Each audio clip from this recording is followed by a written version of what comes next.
Cada año, 80 millones de personas llegan a esta península. Y se marchan creyendo que la han entendido. Se llevan a casa las postales, los vestidos rojos, las playas doradas, el arroz teñido de azafrán. Pero España está construida en capas.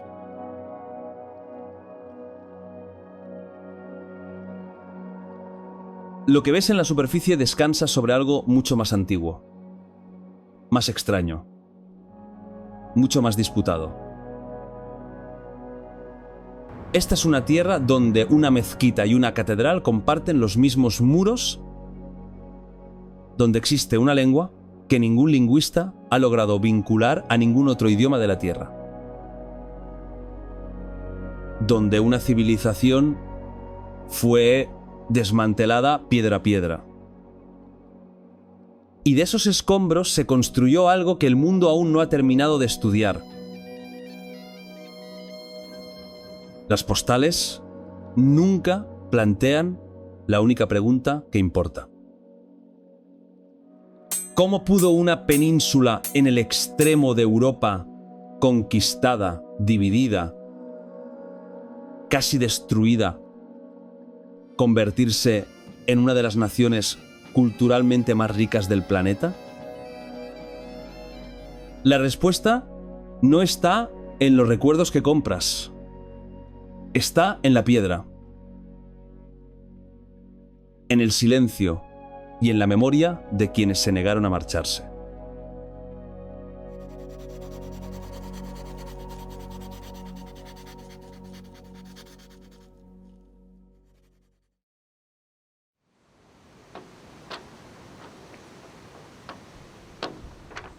Párate en el centro de España. El paisaje no te dice nada y te lo dice todo al mismo tiempo. La meseta central se extiende en todas direcciones, una altiplanicie elevada de tonos rojizos, situada entre 600 y 800 metros sobre el nivel del mar. Aquí el sol no negocia, simplemente quema. Esta es la tierra que moldeó Castilla. De aquí salieron los escritores, los místicos, los soldados que levantaron un imperio a través de 2 océanos. Hay algo en el vacío de la meseta que te obliga a elegir encogerte ante él o dejar que te haga más grande. Ahora conduce 6 horas hacia el norte. Primero cambia el aire, luego la luz, luego el color de todo. Galicia recibe más lluvia que gran parte de Europa occidental. Es verde y está envuelta en niebla, y el Atlántico talla su costa en profundas ensenadas llamadas rías. Galicia no se parece en nada a la España de los folletos turísticos. Parece como si Irlanda llevara zapatos españoles. El mismo país contiene tanto la meseta reseca como el noroeste empapado de lluvia. Las cordilleras que las separan siempre han hecho difícil la unidad. España no es un solo paisaje. Son 17 comunidades autónomas, cada una comportándose como una nación que aceptó a regañadientes compartir una frontera. Cataluña tiene su propia lengua y el catalán, hablada por 10 millones de personas. Franco pasó décadas intentando silenciarla. Sobrevivió como una brasa mantenida viva bajo la ceniza. El País Vasco guarda algo aún más antiguo.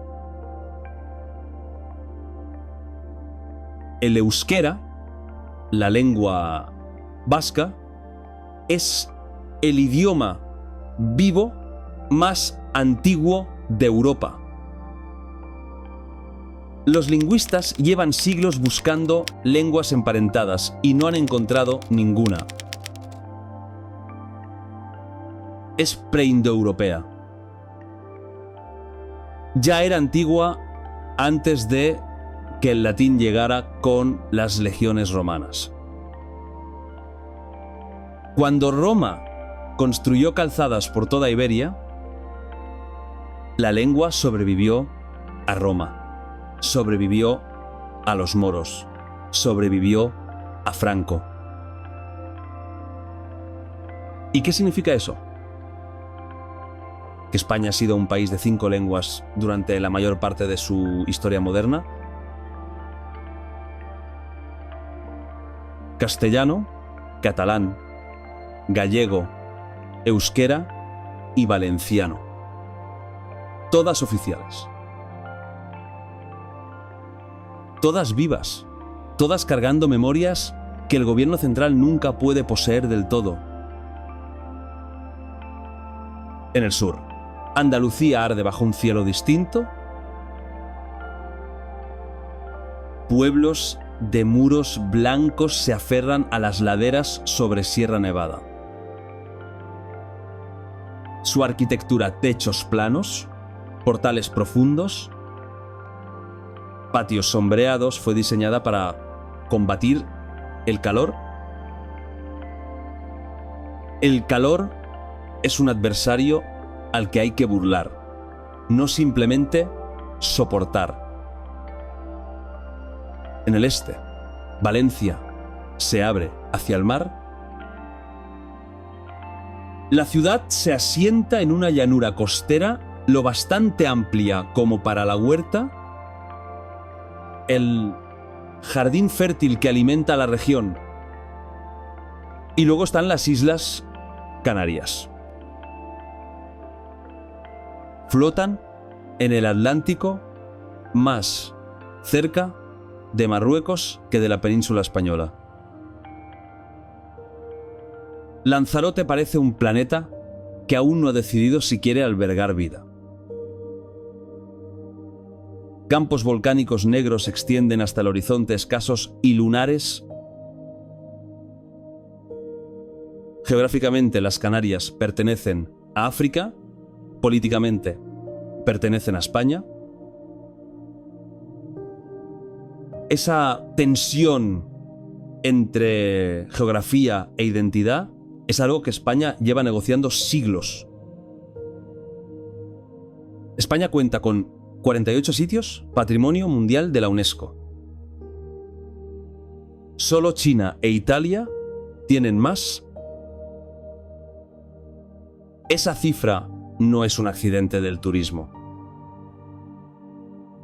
Es el residuo de cada civilización que pasó por aquí, construyó y dejó su huella antes de que llegara la siguiente. Los romanos llegaron y se quedaron durante 4 siglos. Construyeron calzadas, acueductos y ciudades, algunas de las cuales nunca dejaron de usarse. Después llegaron los visigodos, luego, en el este, los bizantinos. Luego, en el año 711, algo cruzó el estrecho en el extremo sur de la península. Y transformaría Iberia de tal forma que su eco aún se escucha en el español de hoy. Pero antes de hablar de lo que cruzó es estrecho. Piensa en esto. De los 48 sitios Patrimonio Mundial de España, más de una docena se relacionan directamente con la civilización que llegó en 711. Una civilización que, en su apogeo, el resto de Europa no podía igualar,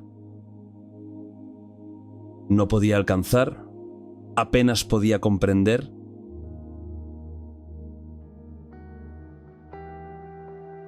En la primavera del año 711, un general llamado Tariq ibn Ziyad cruzó un estrecho angosto con unos 7.000 soldados. Desembarcó al pie de una gran roca. Esa roca acabaría llevando su nombre: Wabal Tariq, Gibraltar. En menos de 2 años, las fuerzas islámicas controlaban la mayor parte de la península ibérica. El ejército de Tariq era pequeño. El territorio que conquistó, inmenso, desde el extremo sur hasta el borde de lo que hoy es Francia. La velocidad fue el arma, la sorpresa, la estrategia. Y el vacío dejado por el colapso visigodo los arrastró hacia adelante como agua en terreno abierto. El reino visigodo, debilitado por las rivalidades internas, colapsó más rápido de lo que nadie, ni siquiera los invasores, había imaginado. Lo que siguió no fue simplemente una ocupación militar. Fue una civilización que Europa observaba desde el frío y la oscuridad, sin llegar a comprender del todo. En el siglo X, Córdoba era la ciudad más grande de Europa occidental. Mientras París reunía quizá 30.000 habitantes, Córdoba se acercaba al 500.000. Sus calles se iluminaban de noche, tenía agua corriente. Sus bibliotecas albergaban cientos de miles de manuscritos. Cuando la mayoría de los monasterios europeos contaban sus libros por decenas, en el corazón de Córdoba se alzaba la gran mezquita, la mezquita. En su interior, un bosque de columnas sostiene arcos de herradura superpuestos. Están listados en ladrillo rojo y piedra clara. Se repiten hacia una distancia que parece ir más allá de los propios muros del edificio. Hay 856 de esas columnas. El efecto no es la grandeza vertical de una catedral europea. No te hace sentir pequeño. Te hace sentir que el espacio mismo no tiene fin. La construcción comenzó en el año 785. Cada califa sucesivo añadió más columnas, más arcos, más luz filtrándose por celosías de piedra sobre suelos pulidos. La mezquita creció a lo largo de 2 siglos. No por el diseño de una solamente, sino por la fe acumulada de muchos. Luego, en 1236, Córdoba cayó en manos de las fuerzas cristianas durante la larga campaña de la Reconquista. Se cuenta que el rey Carlos V miró el resultado y dijo: «Habéis destruido algo único para construir algo ordinario». Lo dijo cuando ya era demasiado tarde. El conjunto palaciego de la Alhambra, en Granada, cuenta otra versión de la misma civilización. Construida sobre una colina roja sobre la ciudad, sus propios arquitectos la llamaron una perla engastada en esmeraldas, La Alhambra no es un solo edificio. Cuenta la leyenda que cuando Boabdil, el último sultán nazarí, se alejó de Granada a caballo, se detuvo en un puerto de montaña y lloró. Su madre, según dicen, le dijo: lloras como una mujer por lo que no supiste defender como hombre. Granada fue el último bastión musulmán en caer. Fecha 2 de enero de 1492. 10 meses después, un navegante genovés llamado Colón llegó al Caribe. El mismo año en que un mundo terminó en Iberia, otro fue descubierto al otro lado del Atlántico. Fernando e Isabel, los monarcas que aceptaron la rendición de Granada en enero, firmaron las capitulaciones del viaje de Colón en abril de ese mismo año. La historia rara vez apila sus giros decisivos tan cerca unos de otros. Toledo se asienta sobre una roca rodeada por el río Tajo, con un perfil que apenas ha cambiado en 5 siglos. Durante siglos, en el apogeo de Al-Ándalus y de la Reconquista, Toledo funcionó como algo que la historia produce muy pocas veces. Una ciudad donde 3 religiones compartían las mismas calles. Su nombre en árabe, Tulaitula. En latín, Toletum. Cada lengua dejó su marca en la piedra. Musulmanes, judíos y cristianos vivían en Toledo sin la violencia sistemática que era la norma en otros lugares de la Europa medieval. Eruditos tradujeron textos griegos, árabes y hebreos al latín, transmitiendo un conocimiento que acabaría sembrando el Renacimiento europeo. Medicina, astronomía, matemáticas, filosofía. Todo pasó por las escuelas de traducción de Toledo como el agua por los canales de la Alhambra. Europa bebió de esa corriente. Esa convivencia fue frágil. Terminó en expulsión y silencio. Pero durante un lapso medible en generaciones, 3 credos produjeron algo que ninguna habría podido construir por sí sola. La Reconquista no fue una sola guerra, sino 700 años de avances, retrocesos, tratados y traiciones. La llevaron a cabo reinos que se enfrentaban entre sí tan a menudo como luchaban contra los moros.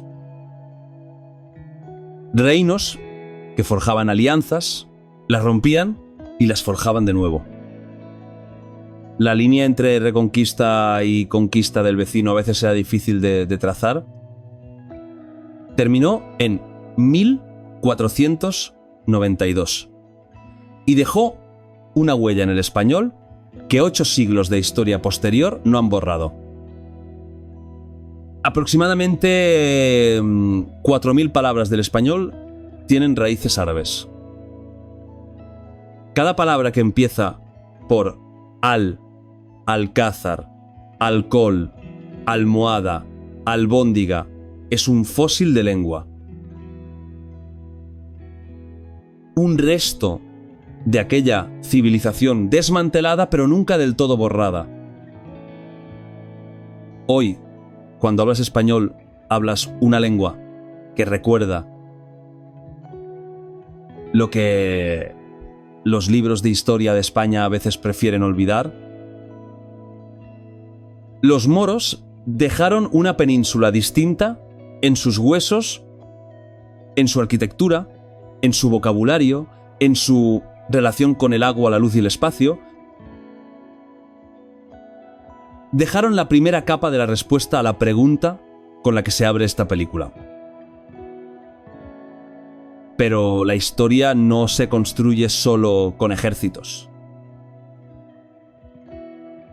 Algo más sobrevive a la conquista, algo que los ejércitos no pueden confiscar ni el silencio puede matar. en las cuevas de una ladera de Granada, algo empezaba a agitarse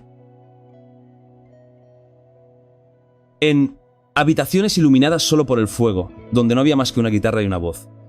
Una voz que iba más allá del idioma, más allá de la historia, más allá del dolor. Otra herencia estaba tomando forma. Lo que surgió de ahí no es un espectáculo, ni una mera tradición, ni un entretenimiento. Es algo que los españoles llaman duende. La palabra no tiene traducción, no tiene equivalente. Federico García Lorca dedicó un ensayo entero a intentar describirlo. Y admitió al final que el duende no puede describirse, solo puede encontrarse. En una habitación donde hasta las paredes parecen contener la respiración. Los moros se habían ido, pero habían dejado algo que ninguna reconquista podría borrar. En las profundidades de Granada, el barrio de Sacromonte, encaramado en la ladera, se adentra en la roca blanca de yeso. Las cuevas de allí no son ruinas, familias enteras siguen viviendo dentro de ellas, como lo han hecho durante 5 siglos. Es en estas cuevas, talladas en la misma piedra andaluza que los moros pisaron, donde nació el flamenco. No en ningún escenario, no para ningún público, a la luz del fuego, en el dolor, en la oscuridad. El pueblo gitano, llamado gitanos en España, llegó a Andalucía en el siglo XV cargando una música sin patria. Absorbieron las escalas modales del canto moro, el lamento de las melodías sefardíes y los ritmos de la tierra andaluza bajo sus pies. Lo que surgió de esa colisión fue algo que no podía nombrarse dentro de ninguna tradición por separado. Se llamó flamenco. Nadie sabe con certeza de dónde viene esa palabra.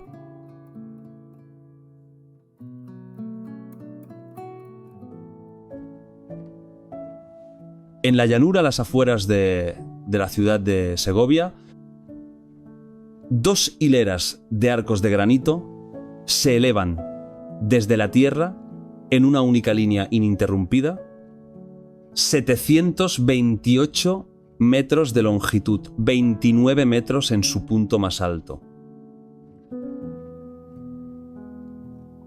El acueducto romano de Segovia fue construido hacia el año 50 d.C. Los romanos apilaron más de 20.000 bloques de granito sin una sola gota de mortero. Sin grapas, sin cemento, solo el peso presionando sobre el peso, equilibrado con tanta precisión que la estructura no se ha movido en 2000 años. Acueductos mucho más recientes han colapsado, este sigue en pie. Los romanos llamaban a su ingeniería un regalo de los dioses. Los españoles medievales que lo heredaron decidieron que el diablo debió haberlo construido de la noche a la mañana, en un trato con una muchacha, que ya no quería seguir acarreando agua. La leyenda era más cómoda que la alternativa. Admitir que seres humanos, sin herramientas modernas, habían comprendido la física con mayor profundidad que cualquiera de los que vinieron después. España cuenta con 48 sitios, Patrimonio Mundial de la UNESCO, el tercer total más alto de cualquier nación del planeta. Cada uno representa una capa distinta de la acumulación imposible de historia de este país. La Catedral de Burgos, iniciada en 1221, tardó 300 años en completarse. Dentro de sus muros reposa la tumba del Cid, Rodrigo Díaz de Vivar, el guerrero que luchó tanto para reyes cristianos como para gobernantes musulmanes, según el año, y que lleva 9 siglos siendo el héroe nacional de España, lo cual es, en sí mismo, una contradicción muy española. En 1883, un joven arquitecto de Barcelona heredó el encargo de una iglesia a medio construir. Pasó los siguientes 43 años de su vida edificándola y murió atropellado por un tranvía sin ser reconocido en la calle, llevado a un hospital de pobres, cuando el edificio aún no había llegado al cuarto de su construcción. La Sagrada Familia sigue inacabada. Las obras comenzaron en 1882. La fecha prevista de finalización es 2026, 100 años después de la muerte de Gaudí. Cuando esté terminada, su torre central se elevará hasta los 170 metros, convirtiéndola en la iglesia más alta de Europa. Habrá tardado 144 años en construirse. Gaudí no usaba líneas rectas porque no creía que la naturaleza las usara. Estudió la estructura de los huesos bajo el microscopio para diseñar sus columnas. Colgó cadenas del techo formando curvas ponderadas, las fotografió y luego giró la fotografía al revés. Ahí estaban sus arcos. Cada superficie de la Sagrada Familia es un argumento matemático sobre cómo se comportan la luz y el peso en el mundo natural. Los turistas la llaman fantástica. Los ingenieros estructurales la llaman aterradora en su precisión. El movimiento del modernisme que rodeó a Gaudí transformó el barrio de l'Eixample de Barcelona en un museo al aire libre de lo irracional hecho realidad. Pero la conversación arquitectónica de España no se congeló a principios del siglo XX. En Valencia, una ciudad cuyos orígenes se remontan a los colonos romanos del año 138 a.C., el arquitecto Santiago Calatrava diseñó la Ciudad de las Artes y las Ciencias entre 1994 y 2009. El complejo se asienta sobre el antiguo cauce del Turia, un río desviado tras las catastróficas inundaciones de 1957. Donde el agua antes fluía y destruía, ahora las curvas de acero blanco reflejan un cielo mediterráneo sin nubes. Las antiguas inundaciones construyeron una ciudad nueva. La ciudad nueva se convirtió en un argumento sobre el futuro. España construye, siempre lo ha hecho. Y nunca construye exactamente la misma cosa 2 veces. Lo que Gaudí comprendió y lo que los ingenieros romanos de Segovia entendieron 2000 años antes que él es que una estructura perdura no porque sea rígida, sino porque sabe cómo distribuir el peso. España misma parece haber aprendido la misma lección.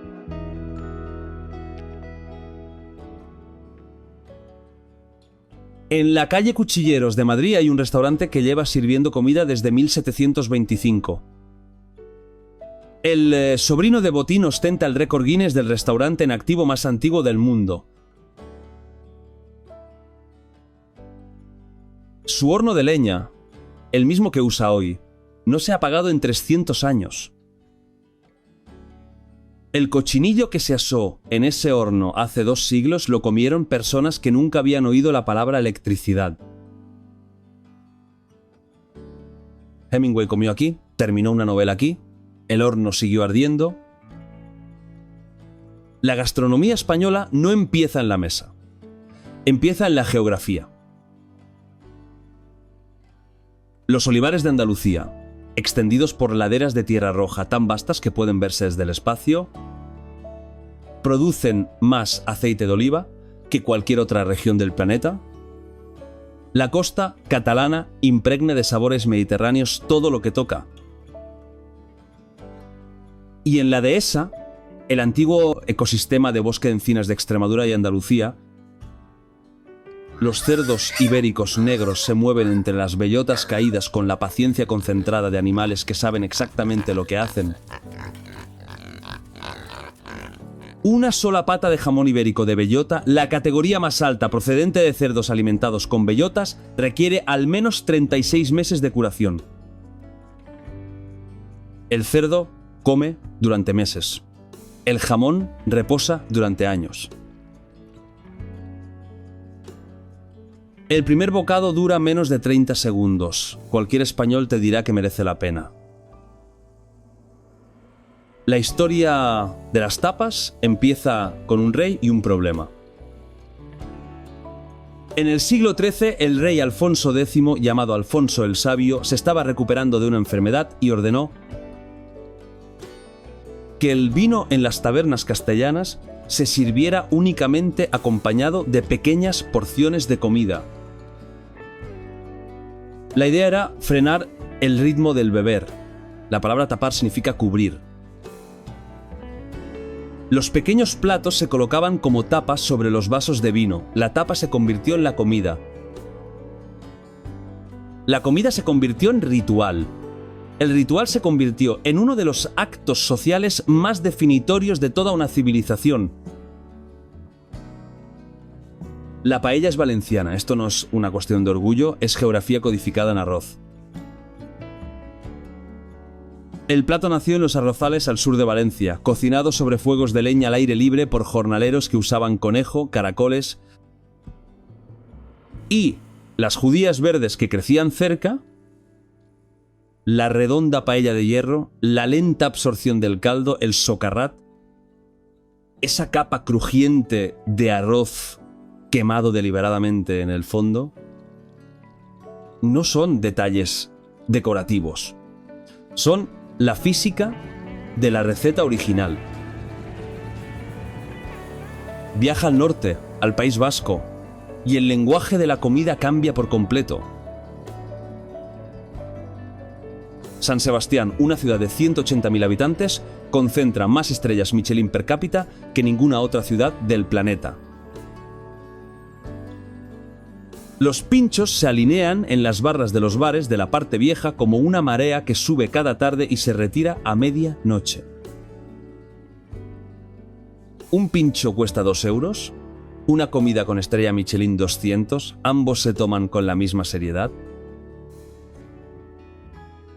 Ferran Adrià era el chef de un restaurante llamado El Bulli, en la Costa Brava.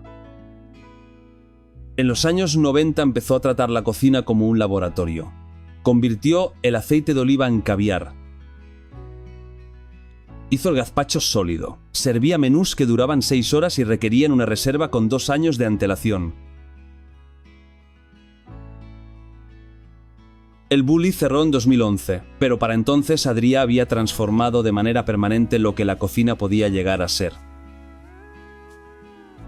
La gastronomía molecular no fue un invento español. Pero España la hizo famosa y luego pasó a otra cosa, porque eso también es un rasgo muy español.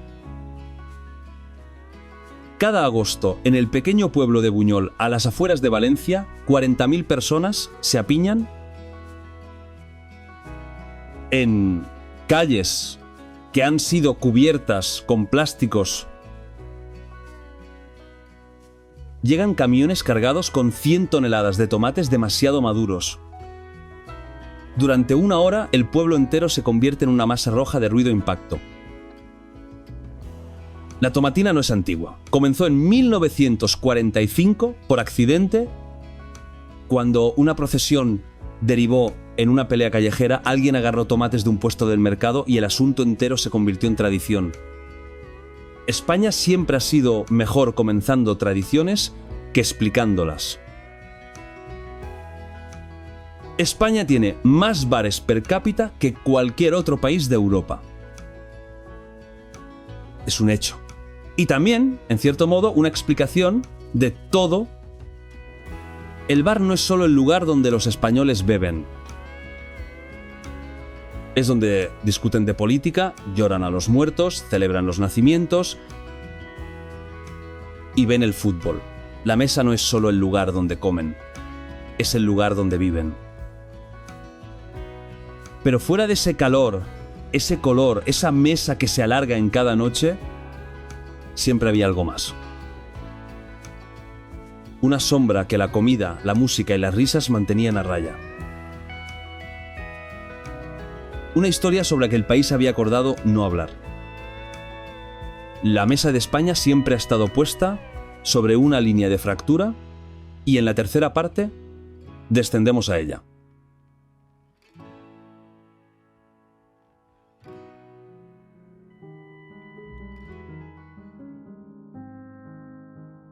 El festín siempre termina.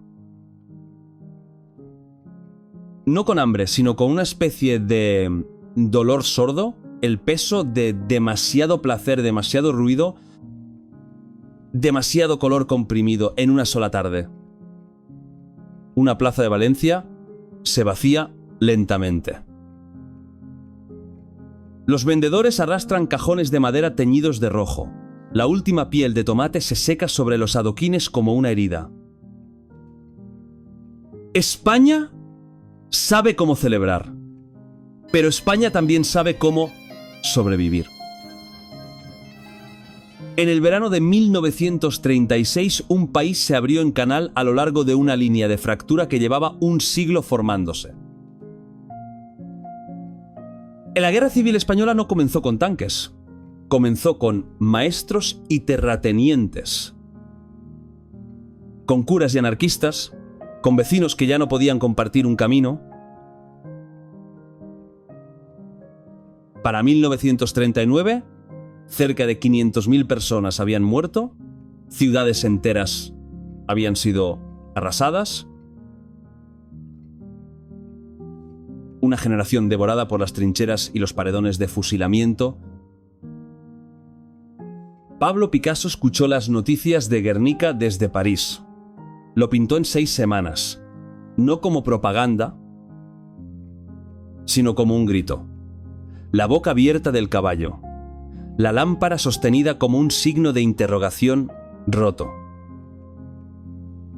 Ese cuadro nunca regresó a España.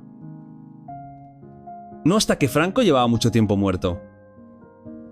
Francisco Franco gobernó durante 36 años.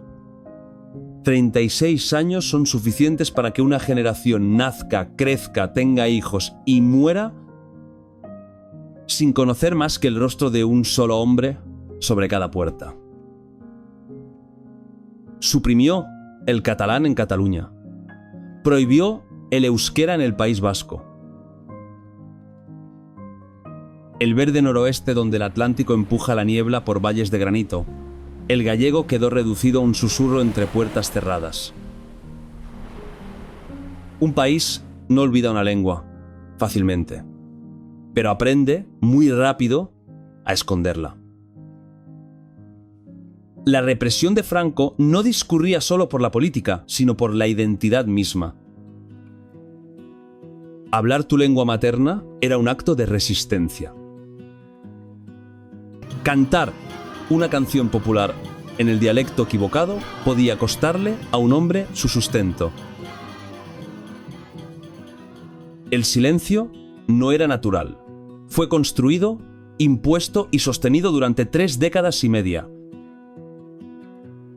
Cuando Franco murió el 20 de noviembre de 1975, España contuvo la respiración. Nadie sabía exactamente qué iba a ocurrir después. El dictador había preparado al príncipe Juan Carlos para continuar el régimen, un joven monarca criado dentro del sistema y entrenado para preservarlo. Los generales asumían que conocían la forma del futuro. Estaban equivocados. Juan Carlos I hizo algo que nadie predijo. Eligió la democracia. No porque la Constitución lo exigiera. Todavía no había Constitución democrática. no porque las calles ya estuvieran ganadas, no lo estaban. La eligió porque comprendió que un país no puede sobrevivir silenciando a la mitad de sí mismo para siempre. En pocos meses de haber ascendido al trono, comenzó a desmantelar la misma estructura que lo había colocado en él. Este fue el acto que la mayoría de los españoles, incluso hoy, llaman la decisión definitoria del siglo XX. Pero aquí está la parte de la transición española sobre la que los historiadores aún debaten. Cuando llegó la democracia, España hizo un pacto con su propio pasado, un pacto que salvó al país y lo atormentó durante décadas. Y para entender la España moderna, hay que entender qué fue enterrado en silencio y que nunca se dijo en voz alta. Se llamó el Pacto del Olvido. Las primeras elecciones libres de España, celebradas en junio de 1977, no abrieron los archivos. El consenso político era frágil. El ejército seguía armado. Y así el país acordó colectivamente mirar hacia adelante, doblar 40 años de represión dentro de un silencio que sostuviera la paz. La Constitución de 1978 fue ratificada en referéndum. España entró en la Comunidad Europea en 1986. Un país antes aislado por la ideología abrió sus fronteras, sus aeropuertos y su economía. La transformación fue tan rápida que parecía casi biológica, como si el país hubiera estado conteniendo la respiración y por fin la soltara. Pero olvidar no es lo mismo que sanar. Décadas después, familias siguen buscando a parientes enterrados en fosas anónimas junto a las carreteras. El debate sobre la memoria histórica continúa en el Parlamento y en las plazas de los pueblos. Hay madres de más de 90 años que sostienen fotografías de hijos que nunca volvieron a casa desde 1939. España no resolvió su pasado, lo aplazó. Y acabó conquistando 3 títulos mundiales de fútbol consecutivos entre 2008 y 2012. El fútbol entró en la herida antes que los historiadores. Real Madrid y Barcelona cargaron la rivalidad de naciones dentro de las paredes de los estadios. Cuando Cataluña no podía ondear su bandera oficialmente, la pintó en 90.000 asientos del Camp Nou. El blanco total del Real Madrid en el Bernabéu se sentía como una institución del Estado. Los entrenadores eran despedidos a la velocidad de los presidentes de gobierno. Los goles se lloraban como derrotas políticas. La Liga no era solo una competición. Era el país discutiendo consigo mismo, jugado en un campo de hierba a 90 decibelios. En algún lugar de ese rugido, ese sonido colectivo, furioso y jubiloso, España encontró una voz que le había sido prohibida durante 36 años. La dictadura silenció las lenguas. La democracia las devolvió. Pero hay un camino en España que es anterior a cualquier gobierno, a cualquier rey, a cualquier frontera. Un camino recorrido por peregrinos durante 12 siglos. Y lo que le sucede a una persona en ese camino nunca ha podido explicarse del todo, ni por la ciencia, ni por la política, ni por la religión.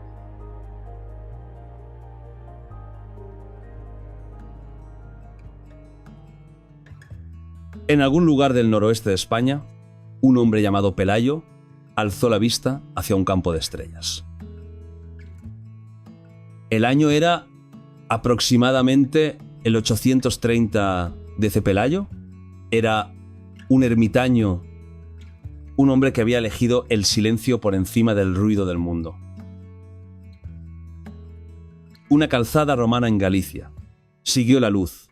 Bajo la tierra encontró unos huesos. Un obispo los declaró los restos del apóstol Santiago. Se construyó una iglesia y el camino comenzó.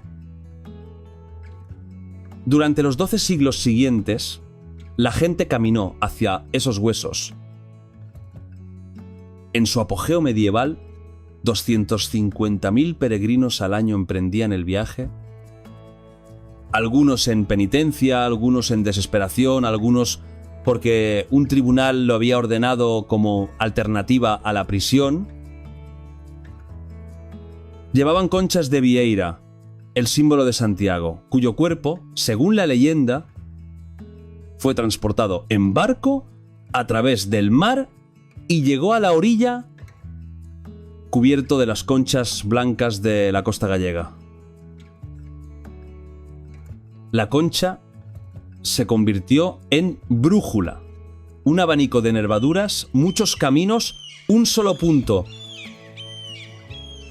Sir Francis Drake, el corsario inglés que saqueaba los puertos españoles con alegre violencia, llamó a Santiago de Compostela ese centro de perniciosa superstición.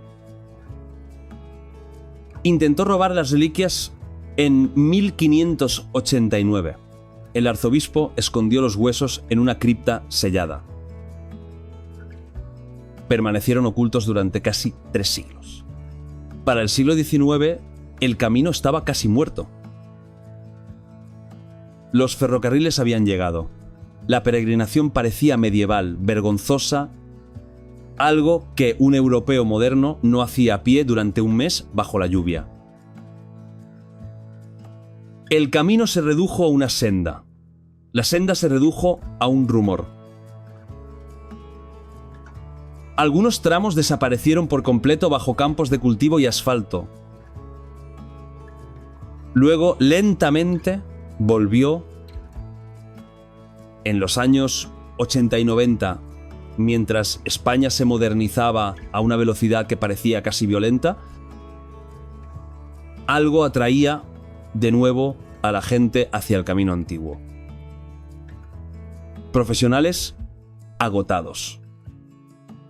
España no cierra sus historias, las deja entreabiertas como una puerta al final de un largo corredor. Las piedras, las lenguas, las líneas de fractura, la música sin partitura escrita no son conclusiones. Son invitaciones.